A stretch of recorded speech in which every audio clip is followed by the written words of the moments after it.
আমেরিকার 80% লোক এই যুদ্ধের বিরুদ্ধে। আমেরিকা যদি এই যুদ্ধ কন্টিনিউ করে, আমেরিকায় গৃহযুদ্ধ শুরু হওয়ার সম্ভাবনা আছে। 1 সপ্তাহের পরে আমেরিকা চাইলেও এই যুদ্ধ কন্টিনিউ করতে পারবে না সরাসরি।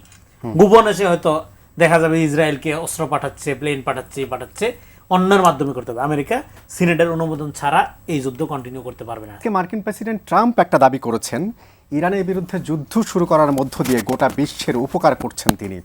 আসলে তার এই দাবি আসলে কতটা যৌক্তিক? মার্কিন প্রেসিডেন্ট ডোনাল্ড ট্রাম্পকে মনে করা হইতো যে সে যুদ্ধবিরোধী, এবং উনি নির্বাচনে যখন ক্যাম্পেনিং করছিল তো তখন উনি যুদ্ধবিরোধী, শান্তিপ্রিয়, এবং ট্রাম্প নির্বাচিত হলে যুদ্ধ আসবে না, আমেরিকা যুদ্ধে জড়াবে না, এরকম একটা হাইপ বা এরকম একটা, এমনকি তার প্রথম মতামত মেয়াদে 4 বছর তেমনই ছিল না। এবং সে আমেরিকা এটার প্রেসিডেন্টের ব্যাপার না, তার পলিসির ব্যাপার, তার ডক্ট্রিনের ব্যাপার এটা। হ্যাঁ, এবং এই মিত্রা ভেঙে গেছে, এবং আপনার সে মিত্রা ভেঙে গেছে, এবং এই যুদ্ধে যে সে জড়াইলো, ইরানের সাথে আলোচনা চলতেছিল, সেই আলোচনার মাঝখানে তার যে অ্যাটাক করতে হইলো, এই অ্যাটাকটা করছে।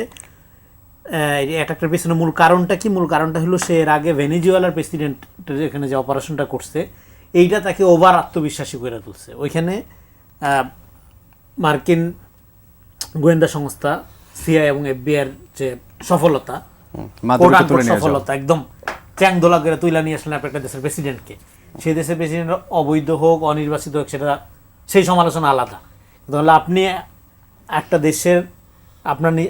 দেশের প্রেসিডেন্ট হয়ে, বা আপনি সবচেয়ে শক্তিশালী দেশের প্রেসিডেন্ট হয়ে আপনি মনে করলেন যে কাউকে তুইলা আনা যায় একটা 12 ঘন্টার অপারেশনের মধ্যে দিয়া, এই আত্মবিশ্বাসটা তাকে আলোচনা মাঝখানে থামাই দিয়া মনে করছিল এইখানেও ইরান একটা যৌথভাবে একটা হামলা করে, ইসরায়েল যেহেতু আবার সাথে আছে, দুইটা মিলে হামলা করে রাতারাতি একটা রেজাল্ট নিয়ে আসবে। এখন ঘটনা যেটা ঘটছে সেটা হলো যে এই যুদ্ধের যে পরিকল্পনা করে আমেরিকা আগাইছিল, অলরেডি এটা পরাজিত হয়েছে, অলরেডি আমেরিকা এটা ফেল করছে এই যুদ্ধে। এটা কুইক কোনো রেজাল্ট নিয়ে আসতে পারেনি, এবং এই যুদ্ধটা সিনেট কর্তৃক অনুমোদিত হয়নি। এবং একটা যুদ্ধ কন্টিনিউ করার জন্য প্রেসিডেন্টের হাতে সময় থাকে 1 সপ্তাহের মতো, মানে সিনেট যদি অনুমোদন না করে তো 1 সপ্তাহ প্রেসিডেন্ট এটা চালাইতে পারবে। 1 সপ্তাহের পরে আমেরিকা চাইলেও এই যুদ্ধ কন্টিনিউ করতে পারবে না সরাসরি।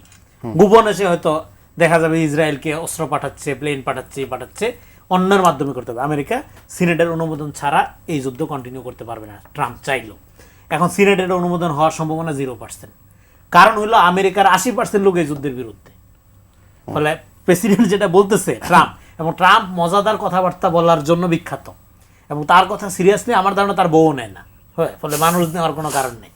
তো এখন যেখানে সিনেটের অনুমোদন হবে না, আমেরিকার লোকজন 80% লোকের বিরুদ্ধে, এবং এই যুদ্ধ যদি তারপরে কন্টিনিউ করে, ইভেন প্রক্সি আকারও যদি কন্টিনিউ করে, একজন নেভি কর্মকর্তা আমেরিকার বলছে যে আমরা ইসরায়েলের হয়ে কোনো যুদ্ধ করব না, এবং এটার জন্য তারা, আপনারা দেখছেন মিডিয়াতে টেনে হিস্ট্রি তাকে রুম থেকে বের করে দেওয়া হচ্ছে, সেই ভিডিও আপনারা দেখেছেন। ফলে এই যুদ্ধ যদি ট্রাম্প কন্টিনিউ করে, ট্রাম্পের আকাঙ্ক্ষা কি রেজিম চেঞ্জ, এটা ফেল, রেজিম চেঞ্জ হচ্ছে না ইরানের মূল্যতন্ত্রের বিরুদ্ধে লোকজনের ক্রিটিক আছে, সমালোচনা আছে, সেটা অন্য ইস্যু। তাই বলে আপনার আগ্রাসন ইরানের মূল্যতন্ত্রের যে বিরুদ্ধে, যে ইরানের সেকুলার পলিটিক্স চায়, সেও এটা অ্যালাউ করছে না, সে আপনার আগ্রাসনের বিরুদ্ধে, সেটার ক্রিটিক আলাদা। ফলে একটা জিনিসকে দিয়ে আরেকটা জিনিস ওভারলেপ করে আপনি যদি মনে করেন এই যুদ্ধটার বৈধতা উৎপাদন করবেন, এই যে উপকার, আমেরিকা যে উপকারের কথা বলতেছে, এটা তো দীর্ঘদিন যাবত আমরা শুনছি, ওয়েস্টার্ন এজেন্সি বা ব্রিটিশ এখানে যে আসছিল আলোকায়ন করার জন্য, এনলাইটেনমেন্ট করার জন্য, এই উপকারের গল্প নতুন না, এটা একদম শত বছর ধরে চলতেছে। তাদের উপকারের হাত থেকে বাঁচার জন্যই লোকজন স্বায়ত্ত শাসন চায়, লোকজন স্বাধীনতার সংগ্রাম করে, লোকজন বিপ্লবী হয়। তো ফলে এই তাদের যে উপকার করার খায়েশ, এইটা যারা সেকুলার, যারা আমেরিকান চিন্তা ভাবনা বা সোকল্ড ওয়েস্টার্ন লিবারালাইজেশন পছন্দ করে, তারাও এটার বিরুদ্ধে। ফলে এখানে শেষ করি এই পয়েন্টটা বলে, তার মানে অলরেডি আমেরিকা ব্যাকফুটে চলে গেছে, এটা কুইক রেজিম চেঞ্জ হয় নাই, কুইক রেজাল্ট আসে নাই।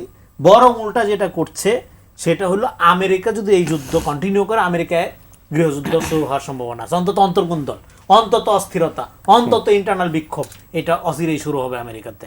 এটা গেল একটা। আরেকটা হলো যে এখানে এই যুদ্ধটা শুরু করছে ইসরায়েল আমেরিকা, কিন্তু এই যুদ্ধটা শেষ করবে ইরান।